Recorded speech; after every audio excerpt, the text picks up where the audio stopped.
Hey, thanks for stopping by Minnesota Black Robe Regiment. You guys are going to be excited today, but first get it out of the way. Make sure you're hitting the sub down there. Hopefully by the time you see this, because of this fellow that I'm having on today, and I went in and harassed him for being late. So he started promoting my channel to make me like him more. So we should be at a grand by the time you guys see this. But make sure you're subbing and checking out the bell icon, because if you don't do that, you won't get any notifications on YouTube when this comes up, and on Rumble. Make sure you're following so that when you do see the emails about my stuff, you can watch, like, comment, and share. This is actually going to be a very interesting conversation I'm going to be having with John here, because John is not your quintessential, should we say, California resident. I try not to be. Yes. Well, yeah, like. Not only does he live in the San Francisco area, is that all right that I said that? Yeah, sure, no problem.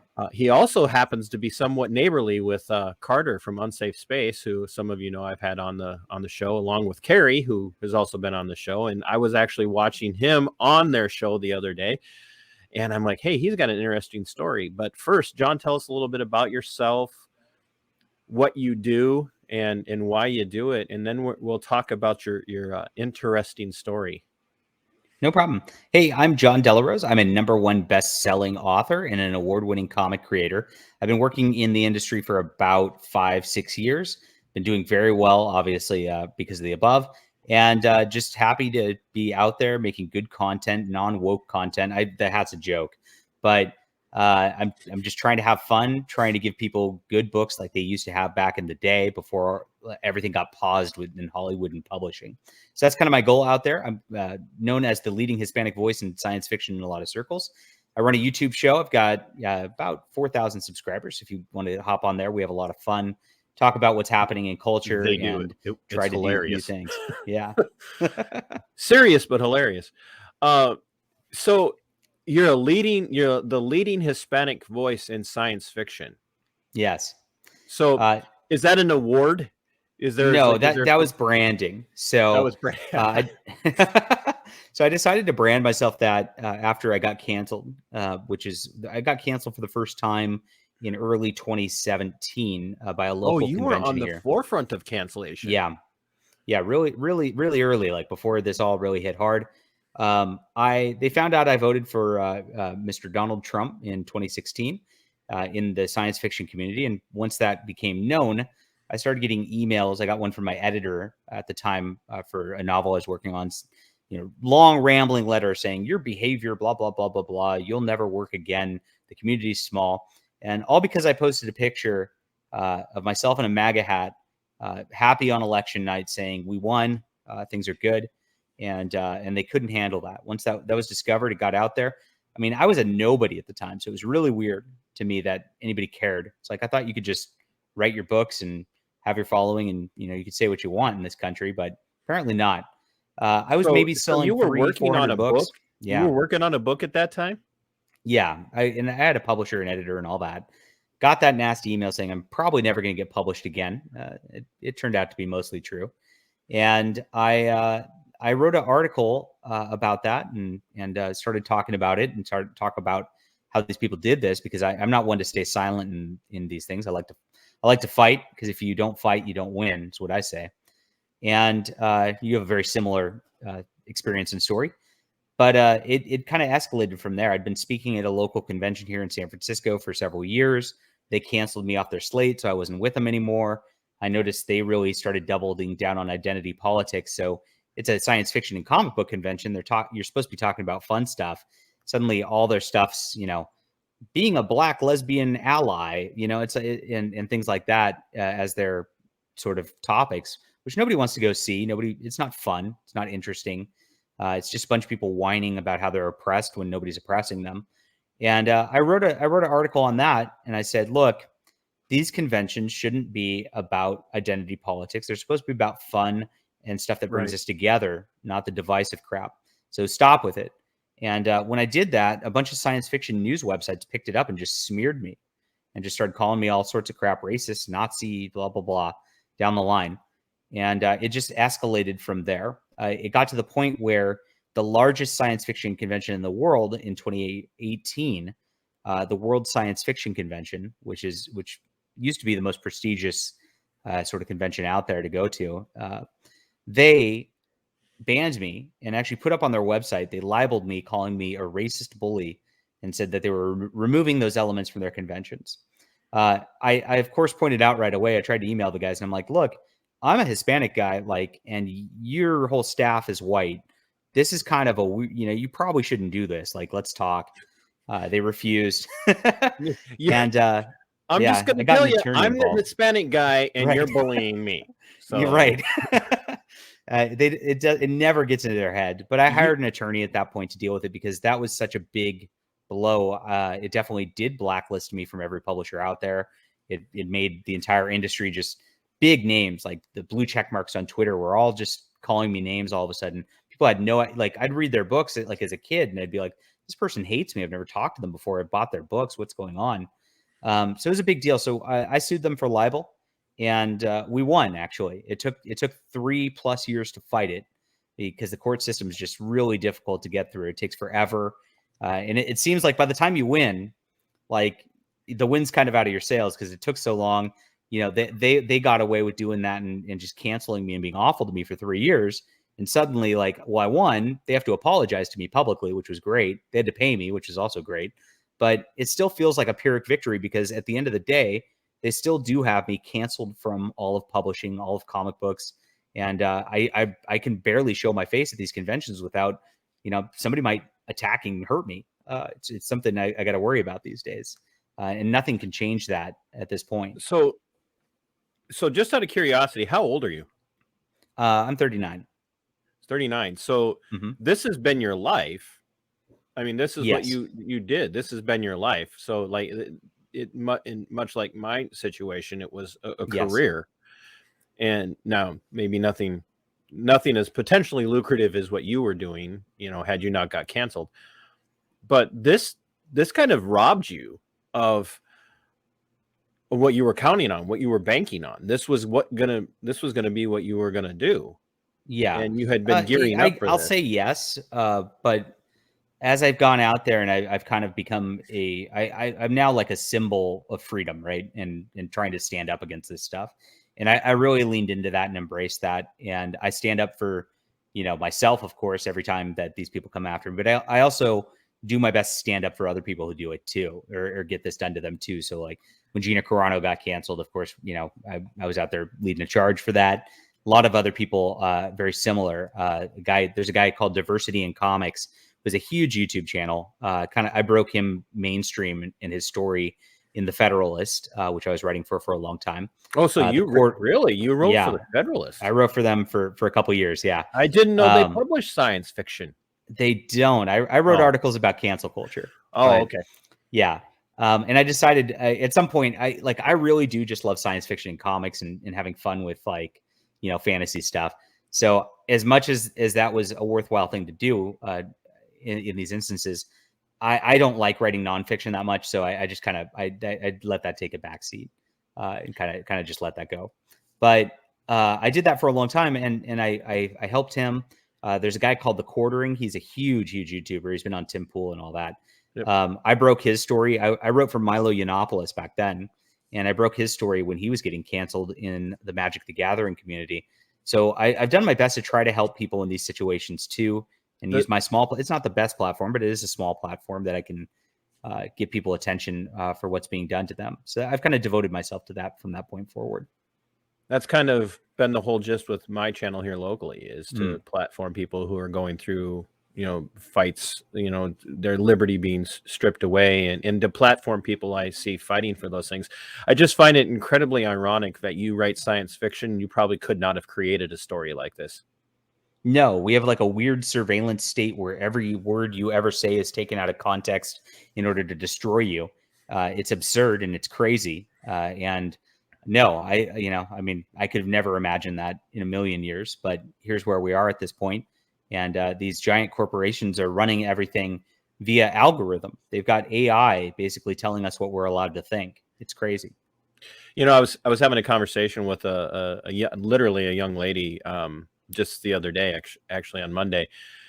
Interviewed her. She writes for Revolution, and she actually just appeared on Fox Business with I think it was Varney, Awesome. and she's lives in the Las Vegas area, and we were talking about the science fiction and the idea of the surveillance state, and we were kind of juxtaposing um, Orwell and Huxley and Orwellian thought and Huxleyan thought, and kind of the way that Orwell saw things playing out through Animal Farm, and really with 1984 being kind of that quintessential magnus opus for Orwell, and how so many people reference Orwell in the Big Brother ideology, which of course there is some similarity there. But we both agreed that ultimately it was Huxley who kind of had his finger on the pulse of the cultural downturning, and the fact that people are giving up personal autonomy to have personal debauchery. Yes, And they're willing that's exactly what's going on. They're willing to sacrifice all of their freedom and autonomy as long as they can have fun and have no responsibility for it. And yes, that's exactly where we're at, and this is exactly what's been warned about for years. Everybody always made fun of in comics. I mean, comics, of course, the Jack Chick tracks where he would warn about like Satanism, like just getting into society based on the things that you do. And people treated them as jokes. If you look at all of them now, if you go back and read those, almost everything he warned about is 100% accurate and came true. We definitely have an epidemic of this.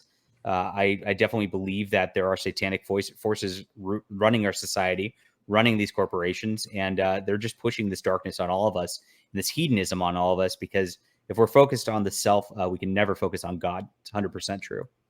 Right. I'm glad to hear you. I'm glad to hear you say it that way, because I think that's, even for, like Carter is a mutual friend, right? And yes, and so even the atheists in our midst that tend to have the conservative or anarcho-capitalist or libertarian views are over here going, like, for lack of better terminology, there's something to the God thing in the fact that it does help people behave. It's quite obvious. Carter, once you get into it, might take exception with me saying it that way, but yes, we're working on Carter. Eventually, he's going to have to come to the truth, because Carter is a seeker of truth at the end of the day, and this is why I like the guy. So I don't have to agree with him, but as long as he's an earnestly incredibly seeking smart for the man, truth, so I think eventually you have to come to the conclusion that God exists, and of course He wants us to act a certain way, and without it, it does end up this like terrible anarchy of just evil out there, and you can see it. I mean, really, in the fact that like everything in our culture pretty much is dominated by pornography at this point. That is the thing that's really permeated and sunk into our culture more than anything else.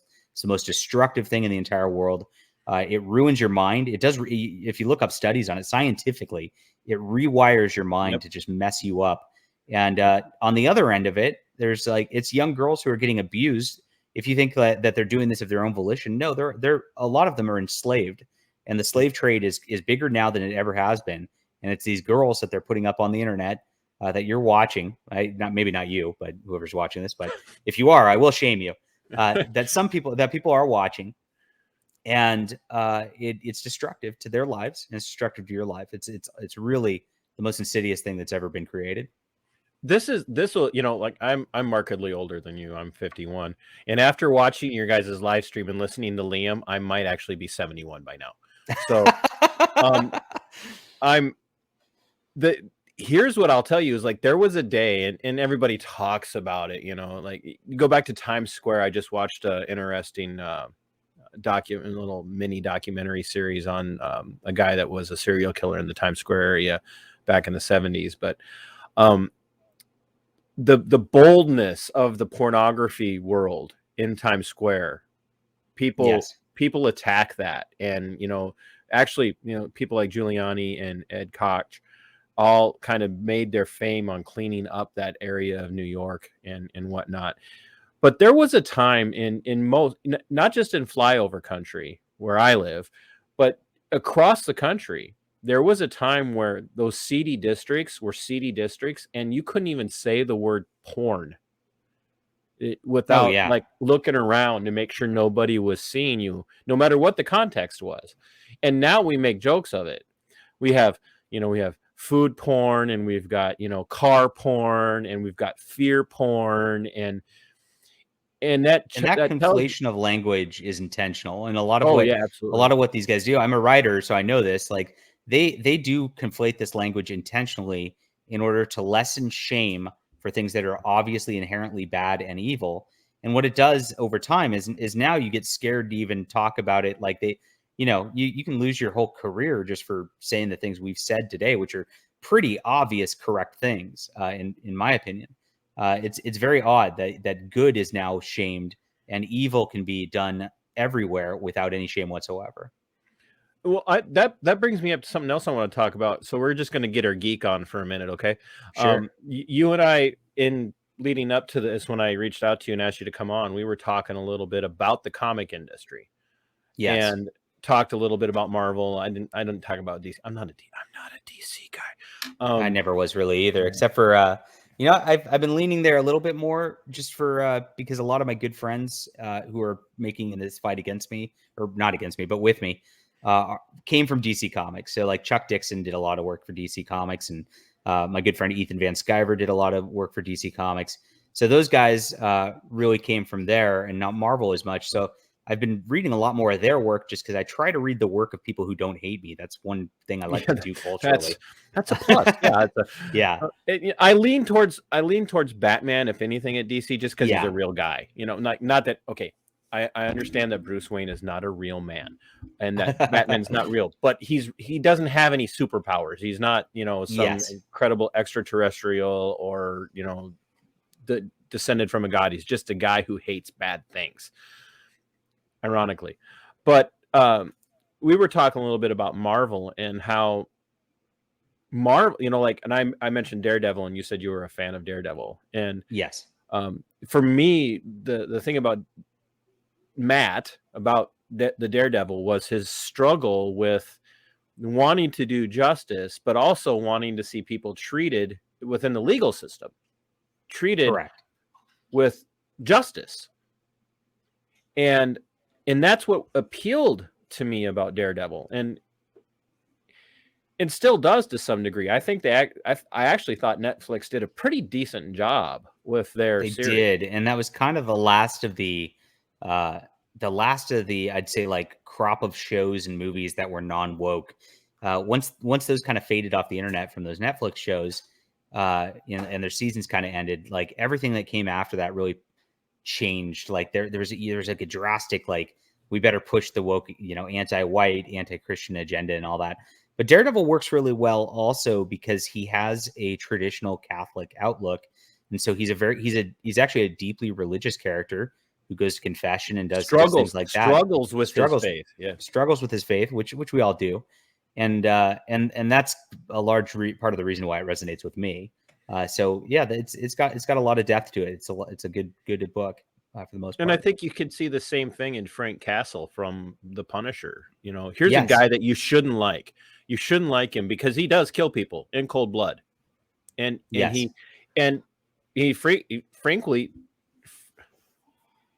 almost screwed that up. He frequently doesn't care who gets in the way.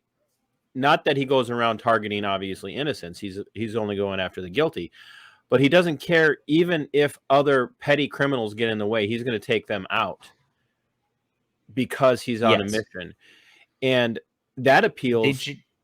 Go ahead. I like to juxtapose those two characters quite a bit. Yep. Again, early on, if you read the early Punisher stuff that was coming out, it's by Mike Baron was the guy who wrote most of it. And Mike's a great friend of mine. Also, he's one of the best writers out there. He actually has a book out right now called The Thin Blue Line, which is actually a pro-police book to be an anti Black Lives Matter kind of narrative. And he just got on Fox News with that. God bless him. He just crushed it. So, but he wrote Punisher back in the day. And yes, even though Punisher was kind of an anti-hero in some ways, in that he's a vigilante who can go too far. Again, he did established that he grew up with this like kind of Catholic background with things. Yep. And he also established that like his whole intention is that the system's failing, the government's failing, Yep. and they're not going to be able to do the job. So I'm going to do it. And that resonates again, just because there's a lot of truth to that. So I love it when Daredevil and Punisher get together, because you always see the juxtaposition between the two. Daredevil wants to do what's right within the system, and Punisher says the system's broken. I want to do what's right too, but I want to do it on outside of the system, and that's where the conflict lies between them. But honestly, and we see this a lot in the conservative movement, because we get a lot of infighting because of the way we want to do things, or whether we're conservative enough, or whether we're, whatever it is. There's a ton of that going on. But at the end of the day, we do need to, like Daredevil and Punisher, work together to stop the real tyranny out there. And we need to like realize that, because if we don't wise up and start doing that a lot of the time, we're just gonna be standing alone. We're gonna get crushed. There's a lot of truth to that. And by the way, I just want the people who know me will know that we're talking metaphorically here. Neither John or I are advocating for Daredevil or Punisher type tactics. I was going to put on a spandex costume myself, but I gained 10 pounds over the Christmas break. I don't know. I won't look very good in it. Yeah. Do not put on your jacket. Oh no, you're doing too many inside jokes that your viewership doesn't know about already. Well, see, but this will drive them to your channel to figure it out. So, not that you need my help; you're already growing. So, but I think you nailed something there too, in that the conservative movement is. I'm far more in the camp of paleo conservatism. I'm not a reactionary conservative. I'm not a Fox News conservative. I watched Fox News probably for the first time. I don't even know in how long, honestly, when Josh was on there the other night. I cut cable completely about 2 years ago when the BLM stuff was going down. Just like not paying these people. That's it. So, but the conservative movement is really kind of in a conundrum right now, because there's these quintessential things that it means or meant to be a conservative in the United States. Mm-hmm. And it's an unabashed backing of law enforcement at all costs, all the time. That doesn't work out, it turns out, a lot of the time. Yes. Especially for conservatives. Yes. And because we're seeing that within the law enforcement leadership, especially, most of the law enforcement leadership is checking the. You find that with the military too. You talk to the rank and file Marines, the boots on the ground there. They don't agree with a lot of stuff that's being done, but they do have a sense of patriotism and nationalism, to the point where they're just like, well, I got to do my job. It's the right thing to do. When push comes to shove, it'll be the right thing. And that's kind of where the rank and file are at. And it's at a big disconnect from the people in the Pentagon and all that, who are really pushing just like some terrible stuff. They really are. Well,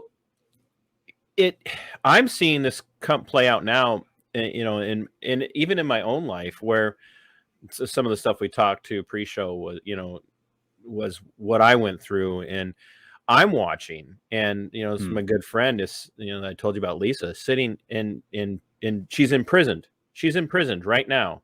Yeah. Never been in legal trouble in her life. And the system has failed her. And she's spending 90 days imprisoned for misdemeanor charges. And the judge looked at her. Yeah, the judge looked at her after a jury found her guilty, after the judge and the city attorney that prosecuted her conspired and told her she wasn't allowed to bring up the Constitution of the United States or the Constitution of the state of Minnesota in her defense.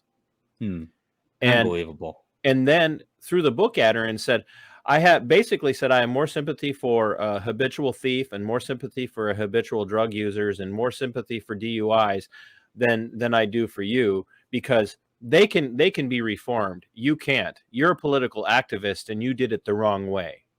Terrible. So I have to teach you a lesson, and I'm going to make an example of you. You're getting 90 days in it's jail, but you're going to go to prison for 90 days for standing up for what you believe in. And that's leaving conservatives, liberty-minded, libertarian-minded, constitutionally minded, republic-loving Americans who would have considered themselves Republicans standing back going, I don't, how do I react to this? What do I, it's that conflict. That's that, Yes. it's the daredevil conflict of, well, the system's broken, but I guess I have to work inside of it, but I don't know if it's going to work. I don't know. A system is only as good as the people who are running it at the end of the day. And, you know, that's the one thing that really I've changed over the last 20 years of watching all this stuff go down. It used to be, you know, pretty cut and dry. Democracy good, everything else bad. And you could do that back in the day. But once the people running the democracy are incompetent fools at the end of the day, you can't say that the system's working for everybody, and you can't take that stance. So I've actually pushed, I'd say, to where I call myself conservative. I use that term still because just, normies know what it is a lot and boomers know what it is a lot, but I don't really call myself a conservative all that much because I don't either. What are conservatives conserving? Not much. So I tend to go by I'm right wing now, which upsets more people, but absolutely, it's more accurate. Yeah. No, it's an apt description of real people who aren't the evil, maniacal, national socialists that they want to make you out to be. Because you could call somebody a leftist or something like that, and people are like, "Oh, that's not a big deal." But boy, you say you lean right, and it's like, "Oh, you must be a Nazi," and that goes to what you were saying earlier about how they conflate language. It's part of deconstructionism. It's about rewriting the way we think and the way we speak, and it's just absolutely impacting everything about us. Which kind of brings me to what the other thing I wanted to talk to you about is